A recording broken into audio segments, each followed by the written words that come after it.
Ladies and gentlemen, boys and girls, children of all ages, welcome to another episode of Friends of the Squared Circle, where I'm your host, Crander Q, aka my real name. And before we get to our guest today, let's just give a huge shout out to those sponsors. We have Darren Corbin.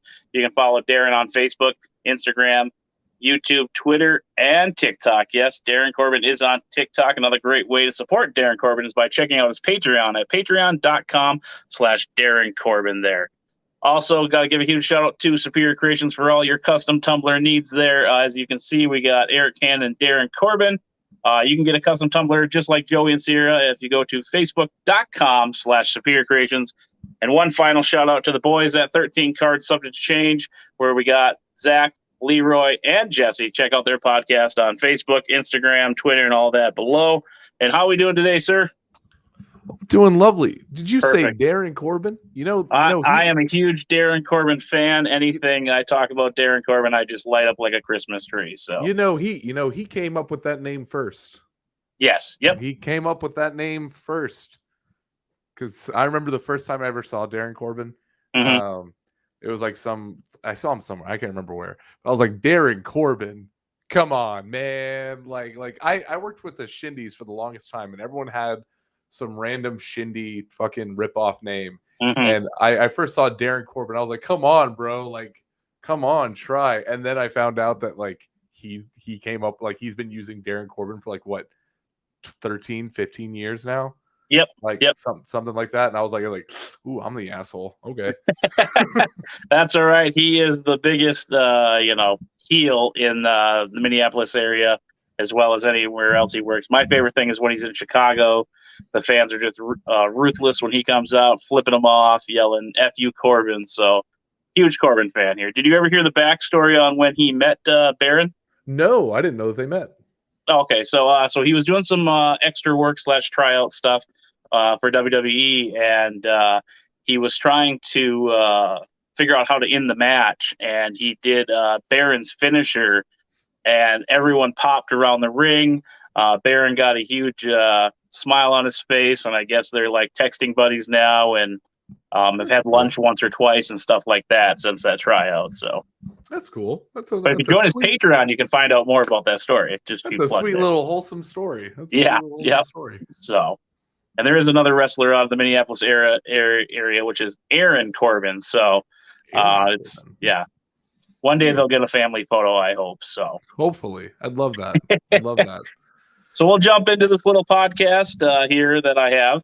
Why don't you give us what got you into wrestling? What was the first memories that you have of it? So getting into wrestling was something that there was never a starting point. Like wrestling had always been around in my life. I was born to, my mother was pretty young whenever I was born, 19, 20, sometime around there. So whenever I was growing up, she was still like around my age, which was around 25, 26. And we dipped out there for a second. Are we back? Are we back? I think we're good. Okay. We're good. We good? We're good? Yep. We're good. Yeah. All right, cool. I just saw everything go black and I was like, huh. Anyway. So yeah, my very, very, very first memory of pro wrestling is watching Biker Undertaker walk down. I don't know how, but he was walking. He was not riding the bike. He was walking down the aisle on some random SmackDown. Back when they had like the oval background. Okay. And, like, the Titantron was over on the side. That first SmackDown set, I remember that, and wrestling had just always been around. And I would get wrestling toys, and I would get everything. And eventually everyone started growing out of it. Like my mom and my dad watched it. All my aunts and uncles watched it, and they stopped watching.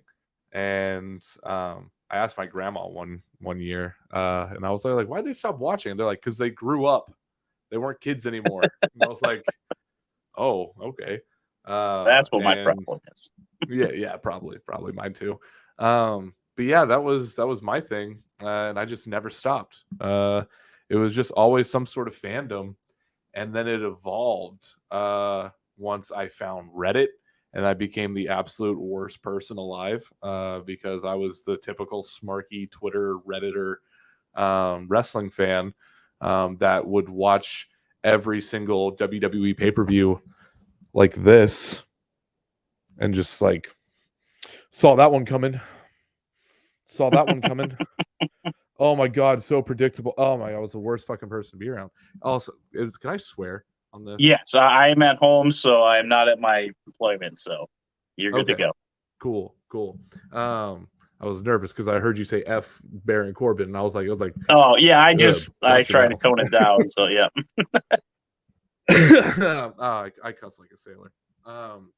But it it became that, and then I got into the the shindy area of independent wrestling, and I thought like wrestling in a barn with like 20 people there with some of like the worst wrestling you've ever seen in your life. I thought that was indie wrestling. Mm-hmm. I thought that's what indie wrestling was, and everybody who like got out of indie wrestling was just like pieces of gold in a pile of shit. And then I went to Glory Pro Wrestling's very first anniversary show, which was that was out near St. Louis, and they had Tetsuya Naito there, the New Japan wrestler. Okay.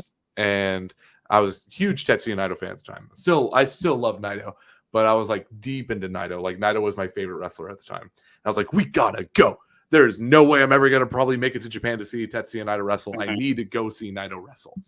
And we drove out to St. Louis, and it was like just watching WWE in a small room. Like it was like crazy, like Mm-hmm. physiques, craziness. It was nuts. And that's when the first match I saw that wasn't part of the pre-show, I should say. But the first match I saw was Jake Parnell, the Warhorse. Jake Parnell, some of you may know him as Warhorse now, Mm-hmm. versus the stiff Robo Ginger, Gary J. And those two beat the ever-loving shit out of each other. And the story going into it was the month prior, Gary J put a ring hook in Warhorse's mouth and threw him over the top rope and ripped, like fish hooked the dude, like for real, and like ripped his entire mouth open. And that was like, they just kept the story going into it. I have a little connection that 01 USA out in Illinois, and then they were just beating the shit out of each other all across the Midwest. Like Mm-hmm. if you saw Warhorse versus Gary J, you know you were getting a good match because these two were just going to beat the fuck out of each other. And I was like, oh, this is indie wrestling. Oh my god. And it just built from there. And the pandemic hit. Well, before that, I ran a really bad wrestling show with Joey Ryan as the main event. Okay. That's fun to look back on. Yeah. We won't go And into that too much here. no, I mean that's fine. Yeah, it's just like bad judgment on my call. Like out of anyone that I could have booked, I flew Joey Ryan out from California to bumfuck Indiana, to draw 35 people. Good spending of my money. And that just really put a bummer on things. So I got out of wrestling for a bit, and started just, I was like, I'm a fan now, because I never wanted to be just a fan. That was my big Mm-hmm. thing. Whenever it comes to passions of mine, I never want to be just a fan. I want to do something with it. And that really bummed me out for a while, because I was like, I was doing the wrestling thing. I wrestled matches. I was booking shows, and well, I was producing shows, not booking shows. I was producing shows, and the one show I book, it all goes to shit. So I got out of it. I was like, I guess I'm just gonna be just a fan. And a couple years go by, the pandemic hits, and everything kind of, gets a little bit back to normal. And I see back where I used to wrestle, in the Shindy, there was a wrestling show that was actually going to be like legit, like good stuff. Like Effie was there, Oh, okay. Calvin Tankman from MLW was there before he got signed to MLW, and a bunch of people that I used to watch that I was watching on the Indies. I was like, well, I want to be part of this show somehow. So I reached out to the guy running it, and I was like, do you need anybody to help with the show? And he was like, I need a camera guy. And I was like, well, shit, I work at a TV station. I know how to work a camera. So I filmed that show, and it was for the company Paradigm Pro Wrestling out of Okay. Yep. the Kentuckiana area. And they were like, hey, you want to keep coming back here and filming stuff? I was like, yeah, I do, actually. I'd love that. And that just led to what I'm doing now. I'm filming for Paradigm Pro Wrestling. And I'm also filming and producing for 01 USA, the people that had the whole reason why Gary J and Warhorse got into that big rivalry was because of a one-off match in 01. Wasn't at 01 that I first saw him, but that's beside the point. I'm where they were at, and it's cool. I've got to film Warhorse. I've got to film Gary J. I made a whole fucking documentary about Gary J. I've had the opportunities of seeing all these wrestlers and working with all these wrestlers and learning from them. Like the Zach that went into Paradigm Pro Wrestling as their videographer in 2020 is not the same Zach that's sitting here right now, because I've learned so much. Because the one thing about being a wrestling fan is there is a limit. There's only so much, like you can listen to every single podcast, you can watch every single movie ever. You like there's a wall. I always say that there's a wall that fans learn. That's like there's a stopping point. And there's nothing wrong with that. But I always get on to fans that think they know that they think they could run WWE better than WWE could. Oh yeah, those are my favorite internet smarties there. Yeah. Oh yeah, they're wonderful, aren't they? And because I used to be one of them. And like the fact that I was able to just learn about the little things, and everything, it's crazy the stuff you learn, and stuff you don't think about. Stuff you don't think about. Like one thing I learned, a small thing, was promos. Just promos. If you're an indie wrestler, if you're cutting a promo, 90 seconds max. Max 90 seconds. And I asked why. I was like fucking Mick Foley used to cut 5-minute promos in ECW. What's the deal? And they're like, yeah, that's Mick Foley. No one's gonna tell Mick Foley to stop talking. Right. They're gonna tune you out. And I was like, I never thought of it that way. So they're like 60 seconds, but if you have to go over 90, like just keep it at 90. If you're going over 90, redo your promo. And I never thought of it that way, because it's just like they will tune you out. And it's just crazy the stuff that you learn. And I could never be more grateful of what Paradigm Pro Wrestling and 01 USA and all the people that I have met along this way have been able to teach me. It's crazy.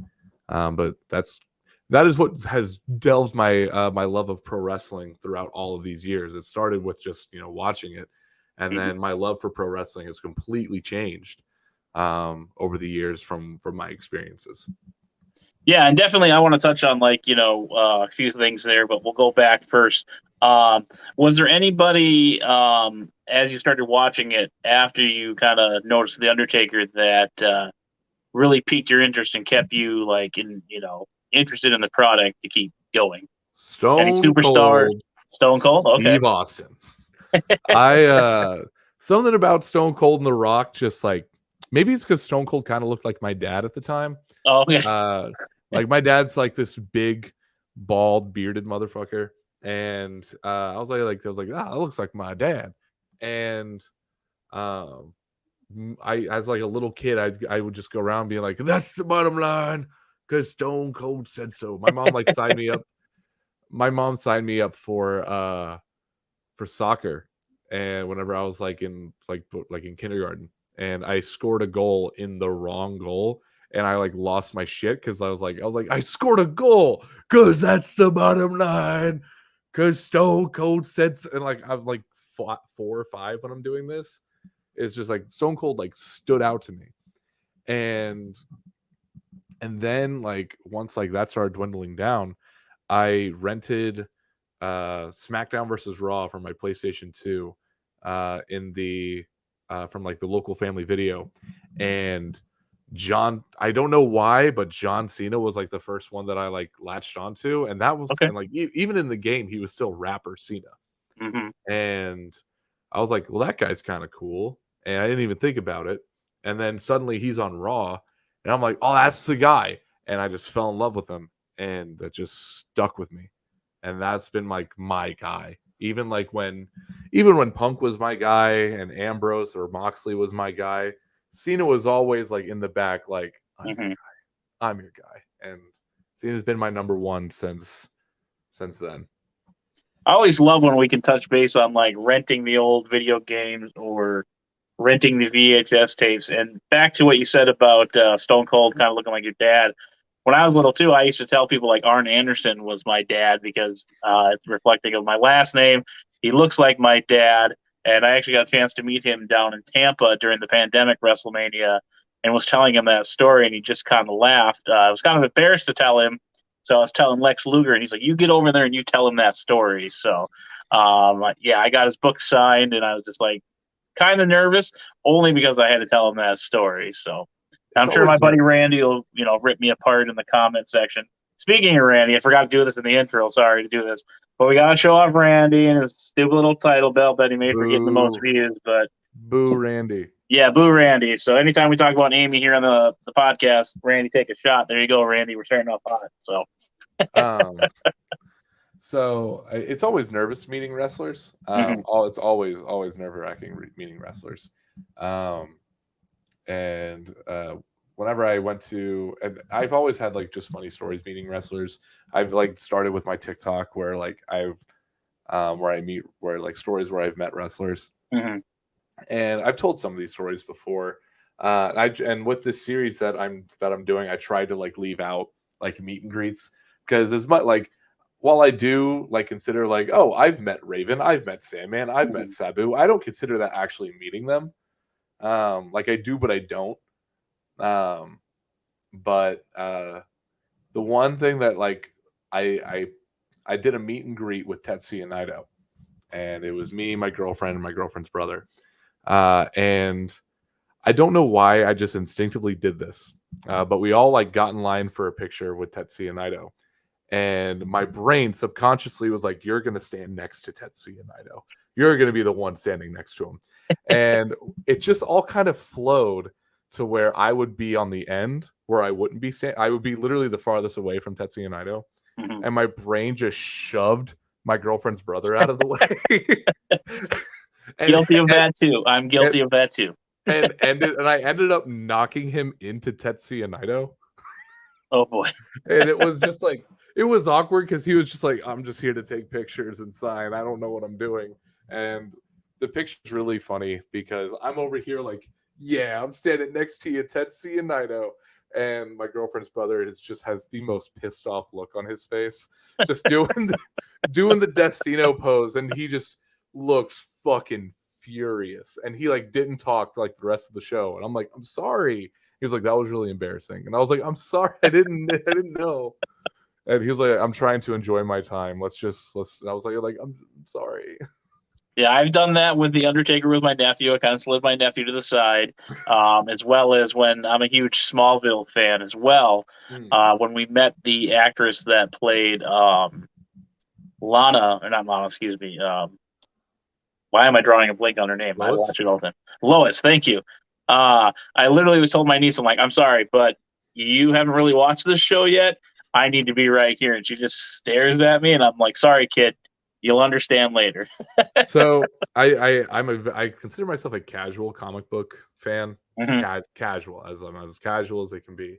Um, but I do know, and I'm not that big of a fan of Superman. Like I can't say that I'm All not right, that. how do we turn this off here? Just kidding. So it's not that I'm not a fan of Superman. I'm not one of those guys that's like, oh man, I can't get into Superman at all. It's just like Superman has never been one of my guys, so Mhm. like I never got drawn into it.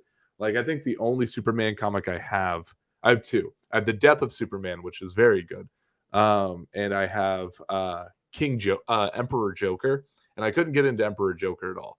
And Emperor Joker was my first Superman comic, so that kind of like also kind of turned me off.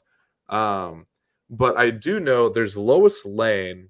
There's Lois Lane, which is like the main girl.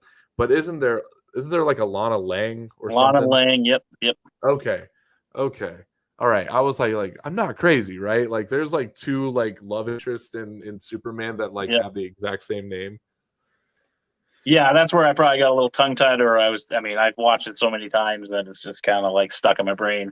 Speaking of No. Lana Lang, that's the only one out of the cast that we haven't met besides the one that got arrested for her little involvement in some type of cult. But Lovely. yeah, and she was actually my favorite, so it's just kind of disappointing that I won't be able to meet her, and I probably At least won't because yeah, you didn't get a tattoo dedicated to her. that is that is definitely true. Let's jump into more of kind of that what got you into what thought you made or excuse me, what got you the idea to kind of run your own show? Was it a bunch of friends get together? Did you have a business partner? What So kind of was which one? So I've run two let's talk shows about so that far. first one, then we can talk about the most present. So the first one that I like I said I was doing the shindy dig, and I Mhm. was only working with one shindy, and the shindy dig was like I didn't because remember I'm still in my redditor like internet Mhm. smarky phase, and I'm at these shows and these wrestlers are older, they're broken down. Um, they don't have any teeth. They're just bad at wrestling. There's like no one in the I'm like the youngest person in the locker room, Okay. and the next oldest person or the next youngest person is like in their 30s or 40s. Like it's not a young kid locker room, and that was bothering me. And then I would watch the crowd, and they were like the crowd would come in at like there'd be like 20 to 30, and then by the time the show was halfway over there'd be like 5. And I Oh, was like, jeez. okay, yeah, I was like, okay, that's a problem. So why don't I book a show with my super smart internet knowledge of what's going on, and maybe we can have a good show. So what I did was my plan was, okay, who's an indie darling that I can afford? So and around that time there was a Reddit post of like, here's what each indie guy charges at the moment. Like there was Mhm. like Rey Mysterio was like 20,000 an appearance. Cody You didn't Rhodes have had that laying around, or no? yeah, unfortunately, yeah, man, I wish, but I think like Cody Rhodes was like 2 grand an appearance or something like that, and that's when he was in Bullet Club. Okay. Uh, and at the very bottom, were Chuck Taylor, who is from Okay. Kentucky, um, and Joey Ryan. And I reached out to Chuck Taylor, did not get an answer. Uh, Reached out to Joey Ryan, and I did get an answer. And I was like, oh, I reached out to Joey Ryan. Let's book Joey Ryan to come to Dale, Indiana. It'll be fun, and it'll be great. It costs way more in the long run than what the bottom price said, but but there was that, and I was like, cool. And like the promoter was like all about it. Like he was like, all right, cool, bring in an indie darling. If you're gonna pay for it, fucking Hmm. go wild. So I like did it all. I booked. I like got the ring together. I got the venue, and I booked Joey Ryan versus whoever. And the promoter was like, I'll book the rest of the card. And I was like, sick. And then I started to get a little frisky. I was like, all right, well, this will be fucking I'm Mr. Big Pants here. Nothing can go Hmm. wrong. And I ended up booking a guy named Mickey Midas, who was Myron Reed's tag team partner at the time. He was another local guy. He's very good. But then I booked Gringo Loco, who's based out of Chicago, and Gringo's in Mexico, Gringo's in Japan, Gringo's all across Gringo's a mainstay in GCW now. I couldn't be more proud of him. I doubt he cares that I'm saying that, but I could be more proud of him. And Um, it was they had a really, really, really good match, and if I am brave enough, I will put that match up on my YouTube somewhere, or I'll put it up somewhere because it's a very good match, very fun. It was also supposed to be Trey Miguel, but that's another long story that would just take up the rest of the podcast. But he couldn't make it. Okay. So I took all the money that I set aside for Trey, and I split it between Gringo and Mickey. And I said, just go out there and fucking kill it. Jump off the balcony, do something. And they're like, all right, cool. So they did a Falls Count Anywhere match, and it was great. And long story short, at the end of the night, whenever it was supposed to be me paying for only a couple of guys, I had to pay for everybody, Oh, and which caught me off guard. And um, and like there was other expenses that I had to pay for, which really put me in the hole. Really, really, really put me in the hole. If I told this entire story, it would take the entire podcast. But I got put in the hole, and I that's when I distanced myself. Like I told a huge lie to the promoter about why I couldn't be in wrestling anymore because I was under the impression because these guys are super old school, and in my head I'm like, oh, old school guys. If I tell them that I hate them and I don't want to be around them, they're gonna break my fucking legs. right. Uh, I didn't want to do that. They weren't going to, but that was my fear at the Mhm. time. Like I can't go anywhere near these people, or they'll find me and they'll break my legs. So I just told them that I was like, yeah, I'm not well. I need to go away, and they're like, okay, that's fine. And that's what soured me on wrestling for a while. Like I was like, man, this sucks. I'm just gonna be a fan. Fast forward to 2021. I'm back in indie wrestling. I have filmed Myron Reed, Calvin Tankman, Effie, Tom Lawler, you name it. I've had more opportunities than I can count. And one of my buddies, he's like my best friend. I talk to him every single day. Mad Dog Austin Conley. Look him up. If you don't take anything from what I from this podcast, look up Mad Dog Austin Conley. You can find him on Twitter at MDCon420. 420 is his birthday, not just because he loves weed. His birthday. I had to ask him that. I was like, did you seriously make your Twitter handle 420 because you just love weed so much? He's like, it's my fucking birthday, you asshole. And I was like, oh, okay, my bad. He was like, you just love weed so much. So I thought, he was like, no, it's my birthday. Anyway, he's a mainstay at 01. And I was like, I need to book another show. The fact that I have this not popsicle, this blow pop on my ankle really kind of bums me out because I had a really shitty show and I had a really shitty time. I need to recoup that mentally. I need to recoup that. Mhm. And he was like, talk to the promoter at 01. I'm sure he'd let you hold the show. And he did. And I came up with the funds to pay everybody. I paid for the building. They own the ring, so I didn't have to pay for the ring. They just brought it there. I paid for the talent, and I ran a show on a Sunday afternoon in Mattoon, Illinois. 20 people, I think, were there, versus the like 90 that they normally draw. Mhm. It wasn't a great turnout, but it's also a Sunday afternoon. They had a show the night before. But I was able to get Alex Kane there. Mad Dog Conley versus Gary J. It was, in my opinion, it was a good show for what it Mhm. was. Matt Kitchen versus Ace Perry was a really good match. It's all up on YouTube if you go to 01's YouTube for their May 26th show of 2022. It was a very, very good show, and I'm proud of it, despite the fact that like hardly anybody saw it. I'm very proud of it, and that was kind of my redemption story, so to speak. And now I never want to stop running shows. It's Mhm. just the problem that running a wrestling show is fucking expensive. Oh yeah. Yep. It's so expensive. Um, like I know promoters, they're like, yeah, this show's about $800. I'm like, go fuck yourself. It's not $800. You can tell me all day it's $800. You can tell me you paid for everything here for $800. I Mhm. guarantee you that is not the case. Uh, but it was. I can't. Also, I can't. I couldn't have gotten the show done if it wasn't for my supporters on my TikTok. They raised. I opened up a GoFundMe. I wasn't begging people for money. I was like, hey, if you like me and you feel like supporting me, donate to the GoFundMe to go towards the wrestling show. And they raised $700 and something for me, Nice. and which helped out a lot, and it was very, very kind of them. And I literally could not have done the show without them, and it Gotcha. truly means a lot.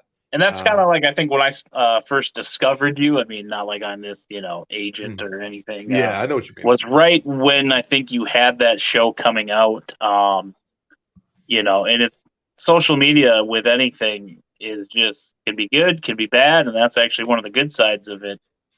You mentioned TikTok. Now we got to talk about. You just broke 1 million views on that video that you just Yeah, posted.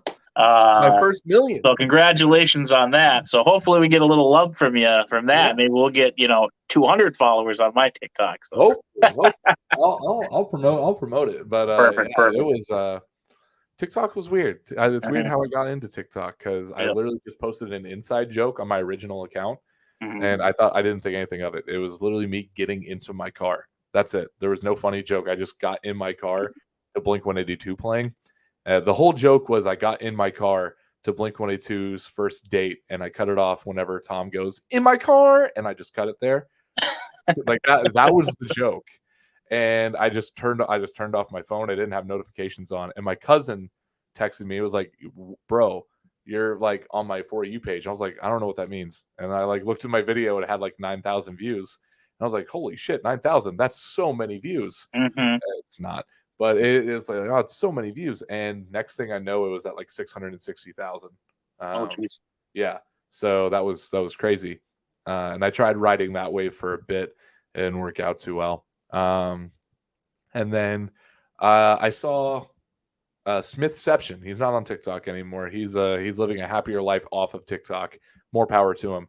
That sounds familiar. Yeah, he posted a video about why he didn't like WWE or like all the things that WWE were doing wrong. So I Mhm. stitched it and I said, "Here's all the things that WWE is doing right," and it got us into a back and forth, and that's how I got onto the wrestling side of TikTok. Okay. Yeah. He. No, yeah. I want to say, is he ginger or just always wore the backwards cap or something? It He sounds would really always familiar because I think I was watching his stuff there for a while too. yeah, he was a younger blonde guy. Okay. Always had like a baseball cap on or something. Okay. Did not care for WWE. Loves AEW, and that got us into many heated debates. Mhm. But yeah, we're cool. He's off of TikTok now. He reached out to me. He's like, "Hey, I'm getting off TikTok. I'm not a happy person when I'm on TikTok, so Mhm. I'd like to be a happy person." And I was like, "Hey, dude, yeah, sure." Yeah. Um, My philosophy is always if you put it on the internet, it lasts forever. Now, granted, a tweet or a comment that I make, won't be the end of my world, but you never know. Look at James Gunn makes one thing, before he's super famous, and it comes back to bite you in the ass. So I always just want to say stuff, but I'm just like, nope. Now that I have my show, I don't want to say something stupid on an account and then have it come back eventually. If I do, hit that viral peak, so. that is why I always try to cancel myself. Mhm. So on my Facebook, on my personal Facebook, I would just put anything out there whenever I was a kid. I'll just put anything out there. I have said, um, I have said sexist stuff. I have said fat phobic stuff, all while I was a bratty teenager, and it is shameful to look back at. It's very cringy to look back at. Very, very cringy. Because I can look at it, I can say it's cringy because I was like, "You're a fucking teenager saying all this Yep. shit." Um, why are you saying this? Now, I could just like hide it away and just be like, no, no one ever talk about it. What I'll do is I'll share it and I'll be like, look how fucking stupid I was. Look at the dumb shit I was saying. So Gotcha. hopefully, if anyone tries to cancel me, if I ever become super famous, Mhm. be like, hey, Zach used to be sexist, or hey, Zach used to be fat phobic. I will say, I know. As you can see here Yep. on my memories, I addressed that about how stupid I was and how I don't think that way anymore. I will say I wasn't sexist to the point where like women belong in the Mhm. kitchen. I wasn't on that level, but I will say that like it was very cringy of me to be like, guys, I know women have it hard, but let's think about the men too. Like, I was like, okay, bud, all right, And that's the beautiful thing, though, like, is that you recognize it. I've said some emo stuff back in the day. Got a cat down here trying to knock over the tower. But I guess you just learn from it, and I always say, I try to keep it a drama-free, environment here at Friends of the Squared Circle. But, like, I see some of these wrestling pages that won't share my YouTube stuff because it goes against the spamming. And then I go on there and, you got a half-naked Mandy Rose and everybody's fondling or Googling over it. Or you have, Blaze, you need to stop doing that. wrestling fans are gross. And it's just like you don't want people spamming it, but yet you have, Pick up people the cat. I want to see the cat. allowed to post that stuff. So pick up the cat. What's that? Pick up the cat. He's on the other side of the ring light. Buddy, we're recording. Come here. I want to see. Yeah, he's a fat boy. Come here, buddy. You're gonna be shy. Oh. There he is. Look at makes that. appearance on the podcast. Look at those beautiful eyes. Look at that. Oh, yeah. Oh, that's Amy's other fat boy, Randy. Take a shot. So, all right, go play with Raven. Oh.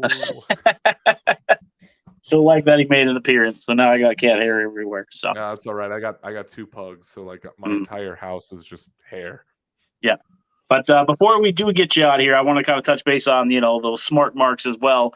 Like, I feel like fans themselves, like you said, do not understand the proper booking. And you mentioned about promos keeping them to 90 seconds. That's kind of why I like to keep my podcast to a certain limit, because another podcaster told me to, I'm so sorry. Blaze, don't worry about it. You're being a butt. Good thing we're recording. That keeping it to the 45-minute mark will captivate my audience. The other thing with promos, like if you're investing in your craft, now I'm not trying to burn any bridges with future wrestlers, but just remember your background does matter. Don't be posting in your living room with your 420 flag or your my lord, other stuff. It's like that was the one thing that bugged me the worst about the shindies is just like, bro, your fucking laundry does not need to be in this goddamn shot. Please, some form of production or something, please. That's why I try to make sure my background has some type of thing going on there. So, and folks, we're having technical difficulties. The cat wants to eat the ring light here. Hey, just fighting with him. He keeps pushing it, biting it, and I think I finally got rid of him. But back to that promo, like, just kind of, I'm trying to not be disrespectful to the people that come on here, or if they've done it or stuff. Like, I get it. The promoter wants a quick promo, but, be like, hey, give me a day to shoot one out for you, versus just you standing, like you said, in your living room with your dirty laundry there. So, yeah. Man, it's one of the things I hated about the shindies. I was like, please stand in front of a brick wall or something. Yep. There's a gym, make it kind of tie into your character, as well as I brought this up, I think, like one of my first or second episodes. You're out there doing your craft, and you got your gear on, and next thing you see your Walmart pajama pants underneath your pants. It's just like, how can I get behind that? And stuff like that. But I'm sure, I've been to a few shows that are pretty, on the lower scale, but I have more fun at those. But that's how you learn. It's always fun going to a low indie show, though. It's always a lot of fun going to a lower income indie show. Not every show needs to be. I was about to say not every show needs to be GCW, but GCW doesn't even have ring skirts. So yeah, I mean. But you know what I mean, though. Like, not every show needs to be like WWE or AEW. Exactly. Different is better, but sometimes you have to remember that different always doesn't work, and just remember your audience. Be professional. It's like if you have all these, hardcore matches and you only have, 10 to 15 people, just remember, like, okay, I don't need to put my talents, body on the line tonight for 12 people that, didn't make the sales here. Yeah. So. But it's around that time. If you want to plug anything here, we'll get you out of here. We can chat in the lounge for a few seconds. But anything you want to plug, the floor or studio is yours, as long as Blaze stays away from the ring light here. So here's what I will plug. I will plug my TikTok, Mac Ruber 6754. You can find me on Twitter at Mac Ruber 6754. You can find me on Facebook at Mac Ruber, but I haven't posted there in like years because that was supposed to be my YouTube channel, and I didn't. After when the pandemic hit, I just stopped working on my YouTube channel. So, but if you want to watch all my old YouTube videos, they're all on YouTube at Mac Ruber. If you want to watch the wrestling show that I held with 01, head to 01 USA Wrestling on YouTube. Find their May 26th, 2022 show, or their second May show. I can't remember if it was the 26th or something, but May 26th, 2022 show on YouTube. My band. I'm in a band. I'm in a punk band based out of Jasper, Indiana, called Nights on Holiday. You can find us on Bandcamp, nightsonholiday.bandcamp.com. We are working on putting out another song here soon, along with working on a music video. I hope to be making an Instagram and a TikTok for that as well, for my band, separate from my wrestling stuff. You can also find me on Instagram at Mac Ruber. You could watch my documentary that I did on Gary J on St. Louis Anarchy's YouTube page. St. Louis Anarchy is another wrestling promotion, St. Louis based promotion. I've heard of that because of Darren. So yeah.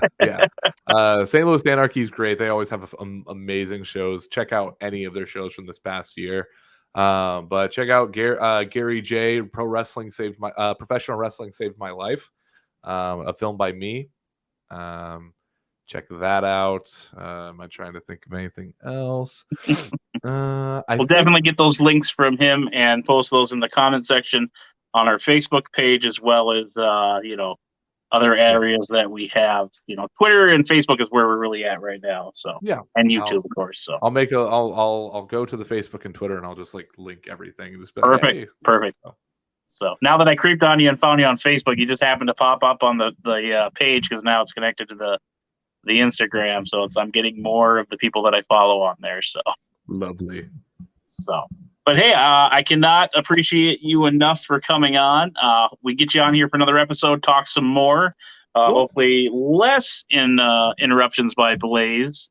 If Blaze doesn't interrupt, it's going to be Twitch and Ludo. I promise you. It's not going to be just you. I think I got two other cats running around that'll probably want my attention as well. So, and hopefully I'll get back to my studio instead of sitting in front of a couple doors because of water damage we had here at the apartment. So I'm sorry to hear that. Well, hopefully my background looks a little bit better than.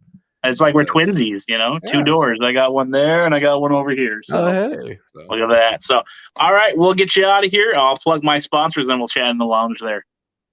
All right. Thank you, sir. All right, ladies and gentlemen, that is another episode of Friends of the Squared Circle, where I'm your host, Crander Q, a.k.a. my real name. Now, again, we'll get you those links in the comment section when we post on our Facebook and the YouTube section, so you can find all his plugs. Also, give a huge shout out to our sponsor, Darren Corbin. Give him a like on all social medias there, as well as check out his Patreon, patreon.com/Darren Corbin, where tiers start at just $1. Another sponsor here is Superior Creations for all your custom needs. Find them on facebook.com/Superior Creations MN. And lastly, can't forget the boys at 13 Cards Subject to Change. We got Zach, Jesse, Leroy with his second place beard there. Give him a like and follow on all social medias. And last but not least, it's your boy Crander Q. Crander Q out.